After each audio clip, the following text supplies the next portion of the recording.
Fue el 1 de abril del año 457. Justo afuera de Rávena, en un lugar llamado Ad Columeyas, en las pequeñas columnas, Magoriano fue proclamado César por sus tropas. Su general Burco acababa de derrotar a un pequeño ejército de Alemani bajo el mando de Magoriano y por lo tanto, la elevación de Julio Valerio Mayoriano al rango de emperador romano de Occidente estaba completa. Sin embargo, cabe señalar que la posición de Magoriano solo fue reconocida oficialmente el 28 de diciembre de 457 por su colega oriental Leo, probablemente elevándolo al puesto de Augusto del Oeste. Leo también había ascendido al trono oriental en ese mismo año, sucediendo al emperador anterior Marciano, quien murió a los 65 años. ¿Qué hizo exactamente Magoriano entre el 1 de abril y el 28 de diciembre es desconocido? Probablemente estaba preparando su gobierno y ya planeaba sus grandes planes para restaurar el Imperio Romano de Occidente. Porque ese fue el objetivo final de Magoriano desde el principio. Lo que sí sabemos, sin embargo, es que inmediatamente después de este reconocimiento oficial por parte del nuevo emperador del Imperio Romano de Oriente, Magoriano se dirigió de inmediato al Senado de Roma en un documento escrito al Senado desde Rávena el 11 de enero de 458. En ese documento, oficialmente titulado El comienzo del reinado de nuestro señor Magoriano Augusto, Magoriano se dirige al antiguo y venerable Senado de Roma, reconociendo así su autoridad y confirmando su elevación a Augusto del Oeste. Fue entonces cuando Magoriano comenzó a trabajar con entusiasmo y diligencia nunca antes vistos desde los días antiguos. Porque Magoriano sabía que el Imperio Romano de Occidente estaba enfermo, incluso cerca de la muerte, y que para que sobreviviera serían necesarias tres cosas. Primero, reformas y leyes muy profundas y de gran alcance que revigorizarían el sistema social corrupto e injusto del Estado romano occidental. En segundo lugar, una gran campaña militar que reduciría a todos los invasores germánicos al estatus de foederati. Y, por último, recuperar la provincia de África para el Imperio Occidental, porque mientras la amenaza de batalla seguía presente, Roma no podía ser libre. Además, los ingresos fiscales de esta rica provincia eran absolutamente necesarios para reparar las finanzas del casi en bancarrota Estado romano occidental, y así poder levantar nuevos ejércitos. Y así Magorian comenzó su trabajo. Promulgó una serie de 12 leyes o reformas conocidas como las Novellae Maioriani. La primera fue la mencionada anteriormente dirección del Senado, básicamente su discurso de apertura. Pero las otras 11 eran leyes y reformas que fueron diseñadas para abordar los problemas fundamentales del Imperio Romano de Occidente, problemas que debían resolverse si el Imperio del Oeste quería sobrevivir. La mayoría de sus leyes intentaron abordar el problema de la corrupción, que se había vuelto tan grave en su tiempo que debilitó los ingresos fiscales del Estado. Muchos funcionarios se quedaban injustamente con parte de ingresos fiscales, enriqueciendo sus bolsillos, lo cual significaba menores ingresos estatales, implicando impuestos más altos para compensar la pérdida. Algunos de sus Novelli Maioriani fueron dirigidos para resolver este problema. Otra de sus leyes intentó abordar la disminución de nacimientos de los romanos. Una parte del problema era que las mujeres jóvenes a veces tomaban votos religiosos de castidad a una edad bastante temprana. Esto no se debía a razones piadosas, sino que a menudo se veían obligadas a hacerlo, porque el matrimonio a menudo significaba que la riqueza familiar se reducía a través de grandes dotes. Así los nacimientos disminuyeron y el imperio necesitaba drásticamente nuevos romanos nativos. Así que Magorian promulgó una ley que prohíbe a las mujeres tomar tales votos religiosos antes de los 40 años de edad. Otro de sus Novelli Maioriani intentó resolver otro problema fundamental, a saber que los civiles regulares no sabían cómo manejar armas, y en tiempos de frecuentes incursiones bárbaras, se volvía muy necesario poder defenderse en ocasiones. La novela Maioriana 8 fue emitida para abordar este problema, y sabemos que Valentiniano III había emitido la misma ley 18 años antes. Por lo tanto, a los civiles romanos en todo el Imperio Occidental se les alentó a portar armas y entrenarse para ser más eficaces en repeler las incursiones bárbaras. Es bastante desconcertante que esta ley llegara tan tarde, solo en 444 y 458 respectivamente, cuando las incursiones bárbaras ya se habían convertido en un problema décadas antes. La ley más famosa de Maioriano, sin embargo, posiblemente sea la nueva Ley Maioriana IV, en la que intentó proteger los magníficos monumentos de la antigua Roma. Para julio de 458, cuando se promulgó esta ley, Roma ya había sido saqueada 2 veces en tiempos recientes, una en 410 por los visigodos y una segunda vez en 455 por los vándalos. La ciudad, ahora completamente empobrecida, vería una práctica muy ignominiosa repetirse cada vez más a menudo. La gente de Roma solía derribar columnas antiguas en lugar de repararlas y utilizar materiales de construcción de los antiguos monumentos para levantar sus propias viviendas inferiores. Sabemos que Mayoriano había estado en Roma al menos 2 veces, una vez en 450 y otra en 454, probablemente de nuevo en 458. Y podemos estar bastante seguros de que había presenciado esta despreciable práctica de destruir lo antiguo y magnífico para erigir lo nuevo, pero menos espléndido. Roma, por supuesto, en aquellos días todavía era un espectáculo extremadamente magnífico para contemplar, pero la gloria ya estaba comenzando a desvanecerse, especialmente en las áreas menos pobladas y alejadas del centro, y Mayoriano estaba abordando esto con su ley.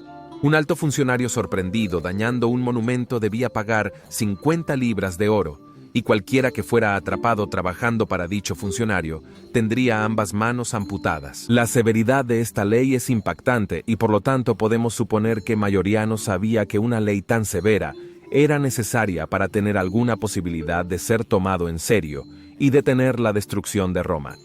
En la parte superior, ordenó que los edificios que aún pudieran repararse deberían ser reparados en la medida de lo posible. Podemos ver así el amor de Mayoriano por lo antiguo, por las tradiciones de Roma, por la idea de lo que alguna vez fue Roma y su anhelo de volver a los días de gloria pasados. Y los antiguos monumentos de César, de Pompeyo, de Augusto, de Trajano Emiliano y los demás eran una parte tan integral de la romanidad que Mayoriano quería protegerlos a toda costa. Mientras en Rávena, pensando en restaurar el imperio y promulgar leyes, las incursiones vándalas en el sur de Italia se intensificaban. Al enterarse de las últimas incursiones, Magoriano decidió cabalgar desde Rávena hasta Campania, donde las incursiones eran más severas. No sabemos qué tropas reunió, pero sabemos que comandó a unos pocos miles de los guardias palatina del antiguo emperador Valentiniano III, y también podría haber comandado algunas tropas remanentes de Comitatensis y Limitanei. Y resultó que en el 457 o 458, la fecha exacta se desconoce, mientras Magoriano estaba fortaleciendo las defensas costeras de Italia contra las incursiones vándalas al sur de Roma, un grupo de saqueadores vándalos y bereberes desembarcó en el río Garigliano en Campania, cerca de donde estaba Magoriano. Atacó repentinamente, tomando completamente por sorpresa a los vándalos y bereberes, derrotándolos por completo. Muchos de ellos se ahogaron o fueron abatidos mientras huían. Tal era la ira de Magoriano.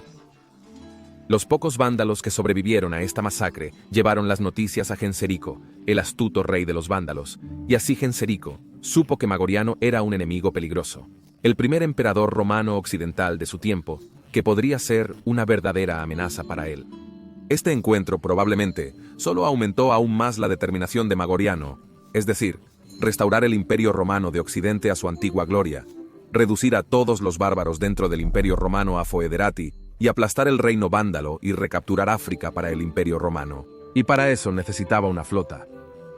Italia había, desde la antigüedad, estacionado sus flotas en 2 poderosos puertos, uno en Miceno, el puerto de Nápoles, y el otro en Clasis, el puerto de Rávena. Pero el emperador Constantino había tomado ambas flotas pretorianas, la clase Micenensis y la clase Ravenatis, más de 130 años antes para derrotar a su rival Licinio.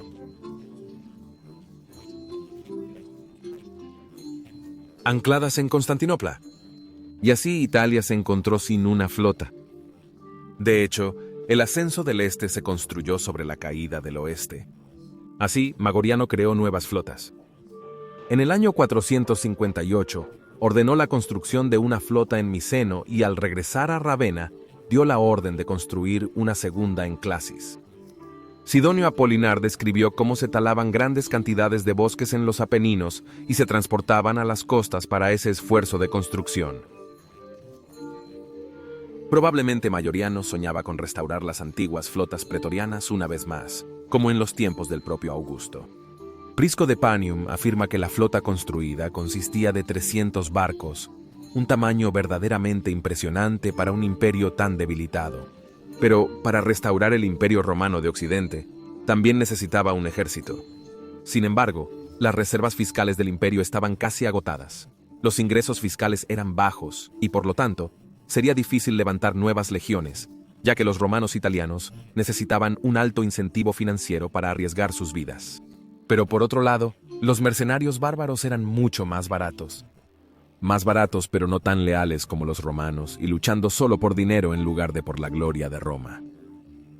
Pero no tenía opción, así que comenzó una campaña de reclutamiento masiva. Reclutó grandes bandas de tribus de las regiones danubianas, ostrogodos de sus asentamientos cerca de Dalmacia y muy probablemente muchos otros guerreros de diferentes tribus. Sidonio Apolinar menciona a los 4, grandes edificios, hunos, gépidos, alanos, rugios, burgundios e incluso visigodos. Este ejército debió tener entre 15 y 30.000 soldados. También, según Sidonio, debe haber habido cierta inquietud en este ejército mientras estaba estacionado cerca de Mediolanum, ya que había muchos de tribus que acababan de luchar entre sí recientemente. Especialmente los hunos, ciertamente no eran una vista bienvenida para muchos. Pero esta inquietud se resolvió rápidamente castigando a los infractores, y ahora finalmente había llegado el momento del gran plan de reconquista de Mayoriano. Así, a finales del 458, Mayoriano partió desde el campamento militar cerca de Mediolanum hacia el sur de la Galia. Eligió a Nepotiano como su general, el padre del posterior emperador Julio Nepote, dejando a Richemar atrás en Italia. Su primer error, como aprenderemos más adelante. El cruce de los Alpes en esta época del año era arduo, pero ante las quejas de su ejército, Mayoriano respondió: «Entonces pronto les compensaré por las heladas que soportan y les daré un verano en África». Llegó a Arelate en diciembre de 458. Allí, su general Egidio ya había enfrentado a los visigodos, quienes se habían expandido agresivamente en los últimos años desde las muertes de Aecio y Valentiniano III.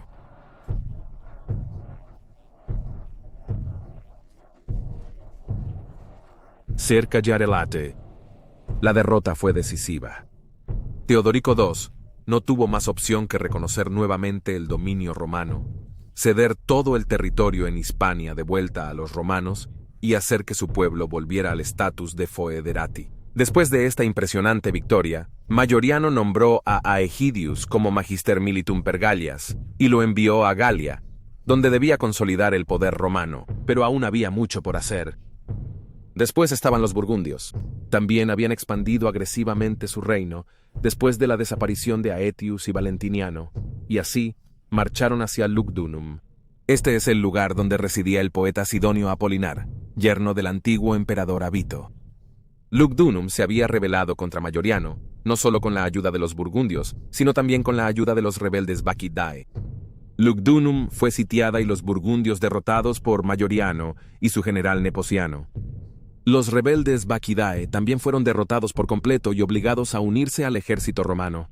Los burgundios, a su vez, perdieron grandes tierras ante los romanos occidentales y, al igual que los visigodos antes, fueron reducidos al estatus de foederati. En enero de 459 entonces, Mayoriano entró en Lugdunum, donde Sidonio Apolinar pronunció un panegírico al emperador. El yerno de Avitus, a quien Mayorian había derrocado 2 años antes, elogió las hazañas del emperador y pasó de enemigo a amigo de Mayorian, pues fue conquistado por la determinación del emperador de restaurar la gloria de Roma. Mayoriano regresó a Arelate, desde donde emitió algunas de sus novellae Majoriani y acuñó monedas. Las flotas que se habían construido en Miseno y Rávena probablemente también fueron llevadas a Arelate, pero no sabemos exactamente cómo ni cuándo. Mayoriano entonces envió emisarios al emperador del Este, Leo, y a Marcellino de Dalmacia.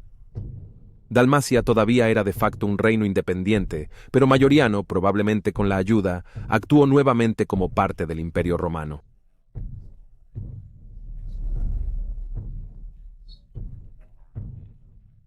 Así, Marcellinus fue enviado por Mayoriano y Leo para reconquistar Sicilia para el Imperio Romano de Occidente, ya que los vándalos habían intentado conquistar la isla, pero Marcellinus derrotó a los vándalos y recuperó la isla para el Imperium Romanum.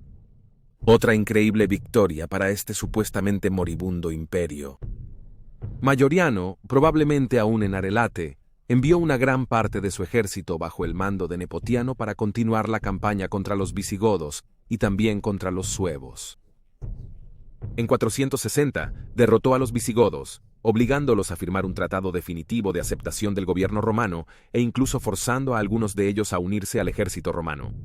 Suneric, un comandante visigodo, luego junto con Nepotianus, marchó contra los suevos y los derrotó en Escalabis y en Lucus Augusti. Ellos también tuvieron que ceder la parte sur de su reino, de vuelta al Imperio Romano de Occidente, y se redujeron al estatus de foederati, teniendo que aceptar el gobierno romano. Nepotiano, después de esta victoria, fue nombrado gobernador de la provincia de Hispania.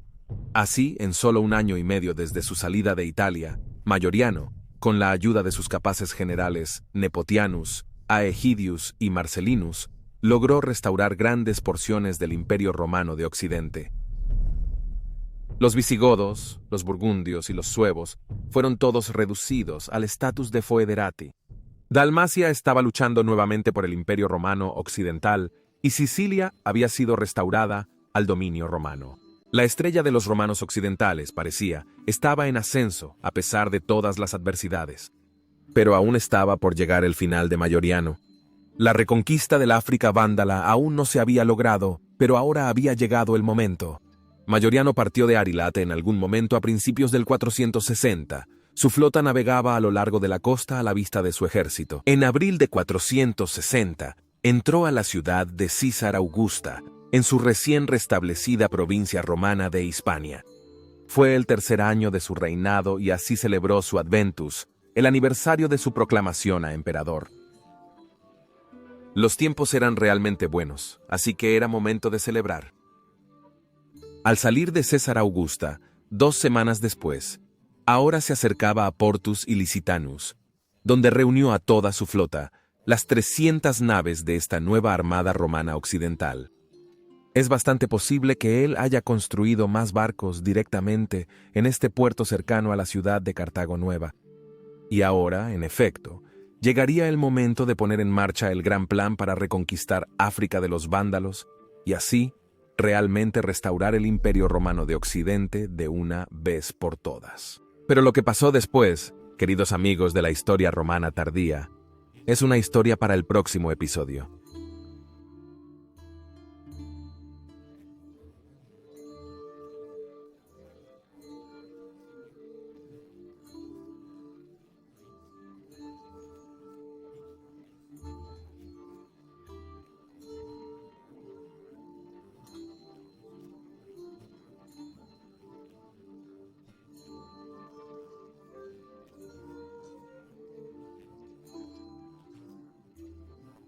Y la artesanía que las increíbles personas de la tienda SPQR invirtieron en este anillo, y puedes pedir uno en bronce e incluso en plata. Me pregunto qué diría Mayoriano al respecto si pudiera ver que su memoria aún brilla intensamente 1562 años después de su muerte. Esencial para fans de Mayoriano, y como efecto secundario agradable, ayuda mucho a este canal difundir sobre héroes del último imperio romano. Puse el enlace a su tienda en la descripción del video y en el comentario fijado, y con este enlace, puedes obtener un 10% de descuento en cada compra si escribes el código de descuento Majorianus. Entonces ve y revisa su surtido, es realmente bastante increíble. Por favor, dale me gusta y suscríbete para no perderte videos futuros del fascinante bajo el Imperio Romano. Y por favor, considera apoyar mi trabajo en Patreon o mediante la membresía de YouTube, porque la sostenibilidad a largo plazo de este canal realmente depende de tu apoyo. Quiero agradecer especialmente a nuestro nuevo patrocinador de Patreon, Alejandro Yang, que apoya este canal como restitutor Orbis. Muchas gracias, Alejandro Yang, por tu generoso apoyo. En serio, este canal no funcionaría sin nuestros increíbles miembros de patrocinio y YouTube, y las membresías de patrocinio, YouTube, las donaciones de PayPal, o por supuesto simplemente mirando. Gracias por el viaje, amigo. Y si quieres ver la primera parte de esta trilogía sobre la vida de Mayoriano, puedes ver este video en la esquina superior derecha. Pero si quieres aprender más sobre el estado de la ciudad de Roma en aquellos días, Puedes ver el otro video en la esquina inferior derecha. Doy las gracias nuevamente a todos los amigos de la historia romana, gracias Tibi Ago y Bene Valete.